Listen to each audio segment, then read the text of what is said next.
আসসালামু আলাইকুম everyone, welcome back to my channel সকাল রান্নাঘর বাই সামিরা। আজকে আপনাদের জন্য আমি আরও নতুন একটি রেসিপি নিয়ে এসেছি, চিংড়ি দিয়ে কচুরলতির ডাল।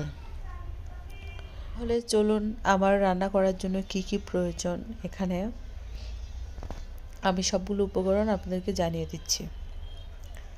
চুলায় একটি প্যান বসিয়ে দিয়েছি, তার মধ্যে লতিগুলো কেটে পরিষ্কার করে সামান্য একটু ভেজে নিচ্ছি, যাতে সামান্য ভেজে নেওয়ার পরে লতিগুলো আর ভেঙে যাবে না রান্না করার পরে, তাই আমি সামান্যভাবে ভেজে নিচ্ছি। ভেজে নেওয়ার পরে এর মধ্যে আমি মসুরের ডাল একটু দিয়েছি, একটা বড় সাইজের পেঁয়াজ কুচি করে দিয়েছি, 1 চামচ জিরা মশলার গুঁড়া, হাফ চা চামচ হলুদ গুঁড়া, লবণ পরিমাণ মতো। এখানে আমি কাঁচামরিচ বাটা, রসুন বাটা 1 চামচ করে দিয়েছি, পরিমাণে তেল দিয়েছি। তেল দিয়ে এই ঢাকনা দিয়ে আমি ঢাকনা দিয়ে ঢেকে কিছুক্ষণ রেখে দিয়ে এরপরে সামান্য একটু নেড়ে ছেড়ে দিতে হবে। এর মধ্যে আমি টমেটো দিয়েছি, সামান্য একটু পানি দিয়ে আবার ঢাকনা দিয়ে ঢেকে রেখে দিয়েছি। এগুলো সিদ্ধ হওয়ার পরে আমি অন্য একটা পাত্রে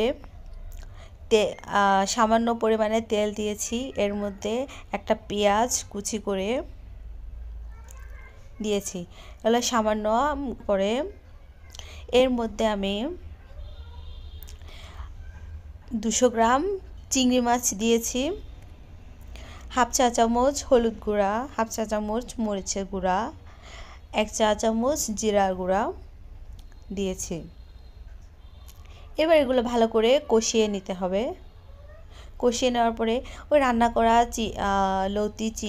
লতি ডালগুলো এর মধ্যে দিয়ে দিতে হবে, দিয়ে ভালোভাবে নেড়ে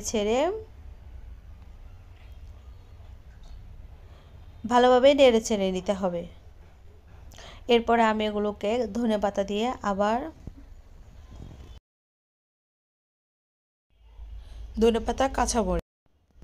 ধনেপাতা দিয়ে এগুলো পরিবেশন করব। আপনাদের যদি আমার রেসিপিটি ভালো লেগে থাকে অবশ্যই একটা লাইক দেবেন, কমেন্ট করবেন, শেয়ার করবেন, আমার চ্যানেলটা সাবস্ক্রাইব করবেন, বেল আইকনটি বাজিয়ে রাখবেন, তাহলে আবার নতুন নতুন রেসিপি আপনার ওখানে নোটিফিকেশন চলে যাবে। ধন্যবাদ সবাইকে। আসসালামু আলাইকুম।